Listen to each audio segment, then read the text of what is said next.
13h08, c'est l'heure d'accueillir notre invité du jour en direct sur Sud Radio. Rien n'échappe à son objectif depuis maintenant 40 ans, du pape Jean-Paul II en passant par les présidents français ou étrangers d'ailleurs, les rockstars ou les royals. Pascal Rostin, photographe pour Paris Match, paparazzi et directeur d'agence, est notre invité. Bonjour Pascal Rostin. Bonjour Stéphanie. Bon, ça tombe bien, c'est la haute saison pour vous. Ah là, c'est vraiment, je suis venu spécialement pour Sud Radio. Bon. Sinon, je serais sur les plages de Saint-Tropez, sur un arbre, sur un toit, dans un hélicoptère, sur un yacht, sur un Zodiac, sur un pédalo, mais certainement pas à la radio. Bon, on vous emprunte 20 minutes et vous pourrez retourner à vos activités.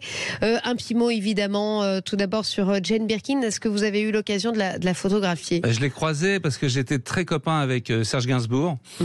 Et je faisais beaucoup de photos avec Serge. J'ai eu une période de ma vie où on s'est bien marrés tous les deux. Et en fait, il m'appelait à 3h du matin, alors qu'il n'était plus avec elle depuis déjà pas mal de temps, et il me dit: elle est où Jen, elle est où? Il est resté amoureux de... Ça a été vraiment l'amour de sa vie. On connaît ses histoires avec Catherine Deneuve, avec Brigitte Bardot, mais l'amour de sa vie, ça a vraiment été Jane Birkin. Et il pleurait, mais c'était incroyable. Au milieu de la nuit, il t'appelait pour te demander où est Jen, où est Jen. Oui, parce qu'il fallait que c'est elle qui l'a quitté, elle en pouvait plus. Bah oui, il n'était pas facile le garçon non plus. Non, il fallait une certaine constance et abnégation, voilà, bravo, merci pour l'adjectif. C'est ça, oui, non, elle le traitait d'égoïste, voilà, et que Gainsbourg était devenu Gainsbar et que c'était plus possible. Ouais, mais c'est vrai que le matin au petit déjeuner, il demandait à Fulbert, c'était son maître d'hôtel, Fulbert, mon petit déj, enfin le petit déj à 14h, et c'était un 102, c'était un double Ricard, quoi. Donc c'est vrai que les gens ont souvent imaginé qu'il faisait de temps en temps semblant d'être bourré. Il faisait pas semblant, il était bourré toute la journée. Du matin au soir. Ouais, donc ce couple mythique, voilà, c'est pas une légende dans la vraie vie. C'est vrai que c'était une vraie... c'est bien pour les numéros de la presse qui vont lui rendre hommage, des photos mythiques et magiques de Gainsbourg et de Jane Birkin, à l'époque où justement les stars étaient super accessibles et posaient avec leurs enfants, posaient dans leur maison. Enfin, c'était beaucoup moins... aujourd'hui, tout est tellement... est devenu vraiment... Oui. Plat. En fait, les temps ont beaucoup changé, j'imagine. Plus de 40 ans que vous faites ce métier, ça doit être une révolution absolue. Non seulement les temps ont changé, mais les célébrités, les stars aussi ont changé. C'est-à-dire que nous, on a eu la chance de commencer dans les années 70. On était très peu de paparazzi, on était une cinquantaine sur la planète, on se connaissait tous, sauf en Italie où ils étaient 60 millions, mais ça c'est différent, c'était dans leur ADN. Mais les gens qu'on photographiait s'appelaient Grace Kelly, Brigitte Bardot, Romy Schneider, Richard Burton, Liz Taylor. C'était d'une élégance folle et nous étions élégants, c'est-à-dire que c'était pas paparazzi, on n'était pas cachés, on était devant les restaurants, devant les maisons, ils sortaient, ils posaient pour nous. Et c'est vrai qu'aujourd'hui n'importe quelle petite starlette qui fait une émission de télé-réalité qui a un QI de Solmenière devient une célébrité. Donc c'est vrai que le métier a changé, les célébrités aussi, et surtout ce qui a changé, c'est l'apparition de ces téléphones qui font des photos, des vidéos. Chaque type qui a un smartphone est votre concurrent finalement, Pascal. Aujourd'hui il y a des milliards de paparazzi potentiels.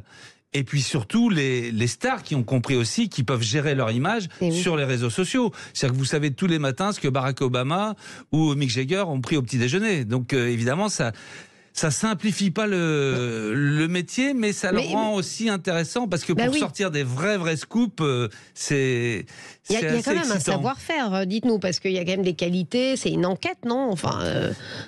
Des qualités, il faut être très très patient. C'est-à-dire que de passer des semaines, des mois dans une voiture à regarder une porte, faut avoir soit un grand vide sidéral entre les deux oreilles ou au contraire une richesse, je sais pas. Moi, alors c'est quoi vous ? Moi c'est la première. Moi je peux regarder une porte pendant 3 mois, mais le problème c'est que quand je m'endors après le soir, je vois encore la porte. C'est ça. Alors la cible 2023, là c'est la saison de l'été. On aime tous avoir notre petit... La saison de chasse est ouverte et vous savez les stars et les paparazzi, c'est un peuple assez migrateur. Donc ils vont se retrouver, ce qu'on appelle les saisons, c'est-à-dire qu'ils vont se retrouver sur les lieux de villégiature, c'est-à-dire à Saint-Tropez, au Cap Ferret, à Portofino, à Porto de Cervo. Voilà, c'est à Saint-Barthélemy un peu aussi pour les stars américaines.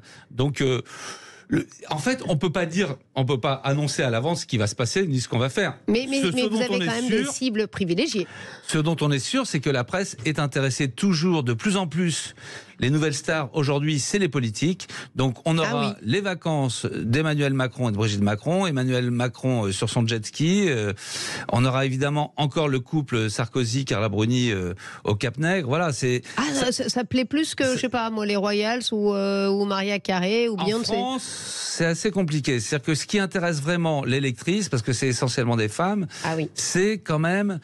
C'est toujours la même chose, c'est les vacances, de voir des gens dans des situations inhabituelles. C'est-à-dire de les voir. Un très très bon client, c'était le pape. Le pape, c'est un très très bon client, ça marche très très bien le pape. Alors quel pape? Parce qu'il y en a eu tous les plusieurs, papes, là, mais dans des situations différentes. C'est-à-dire pas habillé en pape. C'est-à-dire Jean-Paul II était très très bien. Il allait faire des grandes marches dans la montagne. Donc c'est des photos différentes. Jean-Paul II quand il va à la piscine de Castel Gandolfo, c'est évidemment. Ce qui intéresse le plus, ça a toujours été la famille princière de Monaco, la famille royale d'Angleterre et les grosses stars américaines. Ça, c'est mondial. Après, en France, on a des stars françaises. On avait évidemment Johnny Hallyday qui était numéro 1. Lui aussi, vous le connaissiez pas mal d'ailleurs. Il y a eu quelques petites anecdotes. Pascal, tu peux venir faire demain les photos de paparazzi pour faire la couverture de Le Voici, parce que ce connard de Camus, il n'a pas vendu toutes les places de le concert à Johnny. C'était comme ça. Mais c'était vraiment comme ça. Donc j'y vais le lendemain matin. Il habitait Villa Molitor à l'époque. Incroyable. Et il sort. Moi, j'y vais le matin. Il me dit tu viens demain matin. J'y vais à 8h, sauf que j'avais pas le curseur à Johnny. Que lui, c'était plutôt 14h. Il sort avec sa Ferrari et il fonce sur les quais. Il me sème. J'ai dit mais c'est pas possible. Et donc je l'appelle. Il me dit écoute Pascal, tu fais pas bien le paparazzi. Moi je connais les paparazzis de Hollywood, je connais les paparazzis de Saint-Tropez, et toi tu fais pas bien le paparazzi. Je dis mais pourquoi? Il dit je t'ai vu. Je dis ouais mais tu m'as appelé, enfin bon bref. Et je lui dis t'inquiète pas, je vais te retrouver. Il me dit ça m'étonnerait, je suis né dans le 9e arrondissement de Paris. Je dis quel rapport? Eh ben je connais les 20 arrondissements de Paris, que c'est très grand, que tu peux pas me retrouver. Je dis Johnny, dès que t'as une nouvelle fiancée, tu l'amènes à de la Grande Armée chez Western House et tu la déguises en Pocahontas. Il dit mais comment que tu sais qu'on est là? Je dis parce que tu viens de me le confirmer. Et donc on a fait les photos, il a fait la couverture de Le Voici, il sortait avec une Miss France à l'époque. Linda Hardy, non mais c'est officiel. Enfin, Et d'ailleurs je lui dis mais tu sais pour faire la couverture de Le Voici il faut une nouvelle fiancée. Il dit, et là il éclate de rire, il dit t'inquiète pas je baise la Miss France. Je dis bon quel millésime? Il me dit, je dis quelle année? Et là, il éclate de rire. C'était une autre époque. Il me dit, t'inquiète pas, ce n'est pas Geneviève de Fontenay. Et là, j'entends mon Johnny qui dit, c'est quoi l'année quand tu as été la Miss France? Je dis, c'est très élégant. Tu dis, tu baises la Miss France, elle est à côté de toi, c'est formidable. Bon, j'espère que les jeunes oreilles sont loin du poste, mais enfin, a priori, là, ils sont à la plage. Normal. Ça devrait. Oui, bon, vous savez, on est en 2023 maintenant. Et puis, on n'est pas paradis, on n'est pas non plus académicien. À propos des papes, mon cher Pascal Rostin, il n'y en avait pas un que vous avez un petit peu photographié dans sa plus simple. Mais ça c'était Jean-Paul II, oui, c'est après son attentat à Castel Gandolfo, qui est la résidence d'été des papes, qui est à 40 km au sud de Rome, qui est une forteresse imprenable, mais on avait un toit d'immeuble qui plongeait sur la piscine, et on l'avait photographié en train de se baigner. Mais quand il change de maillot, quand il enlève son maillot de bain, les photos, évidemment, on n'a pas voulu les diffuser, parce que il y a quand même... Il était nu. Il était nu, voilà. On en a fait plusieurs nus. Le Jacques Chirac d'ailleurs aussi. Chirac aussi à Fort-Brégançon, parce que quand le président de la République est à Fort-Brégançon, il y a évidemment une interdiction de survol, sauf que dans la nuit, il y avait un yacht qui était arrivé avec Niki Lauda dans la baie à côté, et le matin, il partait en hélicoptère à Monaco. Le bruit d'hélicoptère, parce que ça résonne dans la baie, il se lève, il se met à sa fenêtre et il était tout nu. Et donc on a décidé avec on était 3 ou 4, de pas diffuser les photos du président. Le seul qu'on ait diffusé, c'était le roi Charles. À l'époque, il était prince Charles. Nu aussi. Ouais. Et c'était assez drôle parce que les Italiens, dans le journal Qui, alors le journal Qui, il faut imaginer que Voici et Closer, à côté c'est la Vie catholique, c'est la Croix. Le journal Qui, c'est tous à poil. Et donc ils avaient photographié, si vous trouvez aujourd'hui sur eBay le numéro non gratté. Oui. Pourquoi gratté? Parce qu'ils avaient mis la photo en couverture avec, sur son sexe, la couronne d'Angleterre, comme les jeux à gratter, qu'il fallait gratter pour voir apparaître le sexe royal. C'est incroyable. Et je veux dire, derrière, il n'y avait rien. Enfin, on pouvait à l'époque, non, ça s'est plutôt bien passé. De toute manière, il y a certaines personnalités, les familles royales attaquent rarement. Les familles princières monégasques un peu plus. Le président de la République n'attaque pas, donc on peut. C'est plutôt open. Et dites-moi, Pascal Rostin, quel est votre meilleur coup professionnel? Le scoop dont vous êtes le plus fier? Fier, ouais, je sais pas si pour dire une fierté, mais j'ai quand même réussi à pénétrer, excusez-moi, le G8 pendant 2 jours et 2 nuits. Oui. Et donc j'ai passé 2 jours et 2 nuits avec Bush, Poutine, Tony Blair. Comment vous avez fait, parce qu'il y a quand même Jacques quelques Chirac. barrages, non, au G8, Il y a 23 barrages pour accéder à l'endroit, et le dernier, ça s'appelle Red Zone, c'est le Secret Service. Et moi j'ai réussi, j'ai réussi, voilà, j'étais là. Bon. Et c'est drôle parce que je croise quelques mois plus tard à la Mamounia à Marrakech, qui est un grand hôtel de Marrakech, Jacques Chirac qui vient vers moi, qui me dit Rostin. Vous connaissez en plus. Ouais, il me dit Rostin, on va se faire une petite corona. Vous allez m'expliquer comment vous avez fait pour avoir une chambre. Ma fille Claude n'avait pas de chambre. Au G8. Au G8. J'ai dit, monsieur le président, c'est un secret. Il dit, mais comment ils ont fait pour choisir les images? Bah, je dis comme vous, monsieur le président, ce qui était un peu insolent. J'ai dit, il fallait me faire confiance. Il me dit, vous faire confiance, Rostin, voilà un nouveau concept que nous ne sommes pas encore prêts à imaginer. Je lui dis, vous avez tort, monsieur le président. Souvenez-vous d'une scène, parce que c'est quoi le G8? C'est 8 potes qui passent un week-end sans leur bonne femme. Ils parlent de quoi? Bah, il parle de femmes, de football, de bagnole. C'est 8 potes. C'était vraiment ça. Et les deux clowns, c'était Benito Berlusconi et le Premier ministre japonais, Kuzomi. C'est vraiment les deux troublions de la bande. Et à un moment donné, Chirac explique comment on salue au Japon en fonction de l'importance de la personne en face de qui on se trouve. Il me dit, je me souviens très bien. Je dis oui, et souvenez-vous de ce qu'a fait Kuzomi, le Premier ministre du Japon, pour déconner, il a mis un genou à terre devant Bush, il a dit, toi, Georges, t'es tellement important, je devrais te saluer comme ça. Je fais la photo, j'arrive à Paris, je développe, et là, je me souviens qu'il y a un truc qui s'appelle Hiroshima, Nagasaki. Le Premier ministre du Japon, à genoux devant le président des États-Unis, je pense sérieusement, et là, je rigole plus du tout, que le Premier ministre du Japon, si les images sont publiées, il se fait arrêter. Non, mais il se fait vraiment arrêter. Le mec, il disait. Et donc, je lui dis, monsieur le président, j'ai brûlé le négatif. Et là, il m'a dit un truc incroyable. Jamais personne m'avait dit ça. Il m'a dit, Rostin, finalement, vous êtes un gars épatant. J'adore le mot épatant. Voilà. Il y en avait d'autres. François Mitterrand, vous dites, dont vous dites qu'il est le plus rusé. Il vous a d'ailleurs un petit peu manipulé, hein, François Mitterrand. Il a essayé de nous instrumentaliser. Et Mitterrand, j'avais fait une photo très sympa de lui 1 heure avant le débat avec Giscard, sur lesquels il allait promener son chien. Et 2-3 ans plus tard, on va à Latché pour faire le Noël du président. Et 23, 24, 25, 26, 27 décembre, pas de président. 28 décembre, les deux super frelons s'opposent. Il arrive et on voit Roger Hanin dans une rodéo qui le conduit. Il allait vers Souston, on savait qu'il adorait aller à la librairie. On fonce, on prend un raccourci, on arrive avant lui. Je rentre à l'intérieur de la librairie et à un moment donné, je vais vers lui. Et je lui dis, et là il avait un bouquin qui pose secrètement, va très rapidement, il pose le livre qu'il est en train de lire, enfin la 4e de couverture, et il prend un atlas de géographie. En fait, il était en train de lire la 4e de couverture d'un SAS. J'ai photographié d'ailleurs des années plus tard Chirac en train de lire un SAS, et lui c'était un fou de littérature, il devait essayer de comprendre pourquoi ce Gérard de Villiers vendait des millions d'exemplaires, donc il regardait juste la 4e de couverture. Et je lui dis, monsieur le président, je suis un jeune photographe, je débute. Il me dit, Rostin, ça fait des années que vous êtes un jeune photographe. Et quand Mitterrand te balance ton nom, là, t'es quand même scotché, tu vois, t'es vraiment, parce que c'est quand même Mitterrand, tu vois. Et ça l'amusait de voir l'effet qu'il avait fait sur moi. Et il me dit, vous voulez faire quoi? Je dis, le Noël du président, la crèche, le sapin de Noël, les petits-enfants sur les genoux. Il dit, non, mettez-vous en bas du jardin. Donc, il organise une fausse planque. Oui, c'est ça. Et il dit, on sortira après le déjeuner, on sortira toute la famille. Donc, il avait organisé une fausse planque. Et en fait, il n'a pas eu de bol. Parce que ça n'a pas marché, parce qu'à l'époque, on avait de quoi remplir 3 numéros de Paris Match tous les 15 jours. C'est-à-dire que chaque semaine, on balançait la moitié d'un numéro qui aurait pu être dans le journal. Et donc, ce sujet n'est pas passé, ça n'a pas marché. Ça a marché avec Fabius, qui lui a essayé un jour de nous instrumentaliser. C'est-à-dire que quand il a été nommé, en général, les premiers ministres sont nommés le week-end. Le dimanche matin, tous les journalistes, radio, télé, photo, se trouvent en bas de son domicile, place du Panthéon. Donc, il est prévenu par les flics. Il sort en chaussons, en bras de chemise, et il va chercher des croissants, dans le journal un bouquet de fleurs pour Bobonne. On se dit, donc il donne une image de lui très sympa, pas du tout tel qu'il était. Et quelques mois plus tard, donc ces photos sont publiées partout. Il y a une première affaire, c'est c'était l'affaire Carrefour du développement ou je sais pas quoi. On décide d'aller le planquer. On se dit c'est cool, il est facile.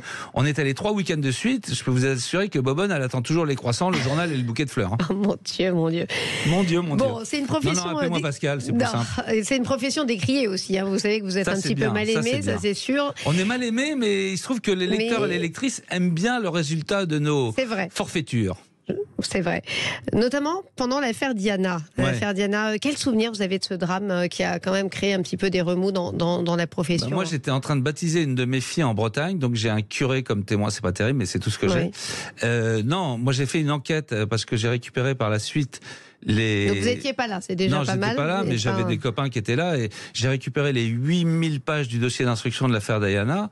J'ai retrouvé le conducteur de la Fiat Uno et en fait, la brigade criminelle a très bien fait son travail et c'est un accident de voiture. C'est-à-dire que c'est incroyable ce qui s'est passé. C'est-à-dire que ça a été un tsunami médiatique mondial pour un accident de la circulation finalement.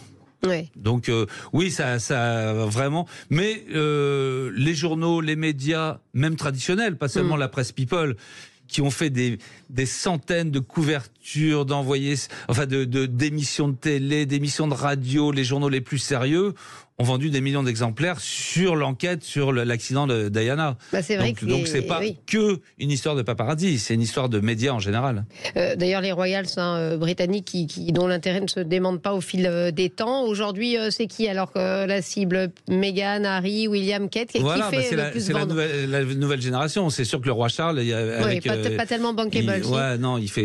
Sauf la presse anglaise. C'est sûr que le roi Charles demain fait quelque chose d'extraordinaire ou de pas ordinaire, on va dire, en photo, ça intéressera évidemment les médias anglais. Mais c'est la nouvelle génération, comme les Monaco. C'est pareil, c'est Charlotte Casiraghi. Enfin voilà, ça passe d'une génération à l'autre.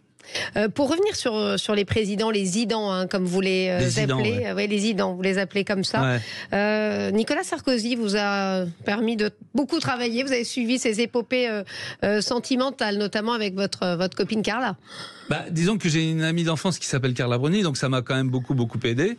Et ils ont accepté ma présence pendant plus d'1 an. À leur côté, j'ai fait 4 ou 5 couvertures de Paris Match, mais ce coup-ci officiellement. Donc j'étais avec eux dans leur avion pour aller à New York, pour aller au G8. J'ai recommencé le G8 à Hokkaido. Officiellement cette fois-ci ou... Pareil, je lui ai montré les photos de Chirac. Je lui ai dit ça, tu pourras pas me le faire faire. Et là, il m'a dit ok, on va voir ça. Tu viens avec moi dans l'avion. Et j'ai recommencé. Donc il y a eu 2 fois le G8 qui a été fait. Parce que le G8 en général, t'as la photo des 8 présidents alignés comme des saucisses. Ça a aucun intérêt. C'est la même photo chaque année. Et moi, ce que j'avais expliqué, je vais vous expliquer comment j'avais fait pour rentrer dans le premier. J'étais ami avec Jean Chrétien, qui était le Premier ministre du Canada. Et je lui ai dit, est-ce que tu veux que je te sauve le G8? Il me dit, on n'a pas trop de problème. Je dis, depuis que vous avez tué un gamin, un étudiant l'année dernière à Gênes, vous êtes les meilleurs public relations des anti-mondialisations. Donc cette année, vous allez faire la même photo que l'année dernière, que l'année prochaine. Donc les médias, ils vont aller avec les anti-mondialisations qui vont se faire péter la gueule par la gendarmerie royale canadienne. Donc moi, ce que je te propose, on peut pas empêcher ça, mais je te donne une lisibilité. On fait 10-12 pages dans Paris Match, dans Stern, dans Time, Newsweek, Sunday Times Magazine. Il me dit, comment on fait? Je dis, tu me laisses faire, tu me laisses rentrer dans l'intimité. Et c'est comme ça que j'ai pu rentrer dans l'intimité la première fois du G8 et que j'ai recommencé quelques années plus tard avec Nicolas Sarkozy. Voilà. Écoutez, on est comblé par tous vos récits. On espère que ça va se poursuivre, mon cher Pascal Rostin, cet été. Merci à vous. Restez avec nous. Oui, mais c'est passé. Mais attendez, on pourrait rester des heures. J'ai plein d'histoires à vous raconter. Vous allez revenir en deuxième session, peut-être. Merci à vous. Je sais, il y avait plein de choses encore à dire. La photo de Mazarine. Bref, on y reviendra une autre fois. Merci en tout cas, Pascal Rostin. Vous avez écrit d'ailleurs plusieurs ouvrages, Voyeur notamment. C'est un scandale. C'est un scandale. J'ai publié 5 fois mes mémoires. Quelles éditions, dites rapidement? Le dernier que j'ai écrit sans écrivain fantôme, d'ailleurs, que j'ai écrit de ma plume, c'était Voyeur, c'était chez Grasset. tout simplement. Eh bien, très bien. Tout de suite, c'est Jacques Pessis qui retrouve aujourd'hui, qui reçoit, vous m'avez troublé Pascal, Chimène Badi. Voilà, restez avec nous en direct sur Sud Radio.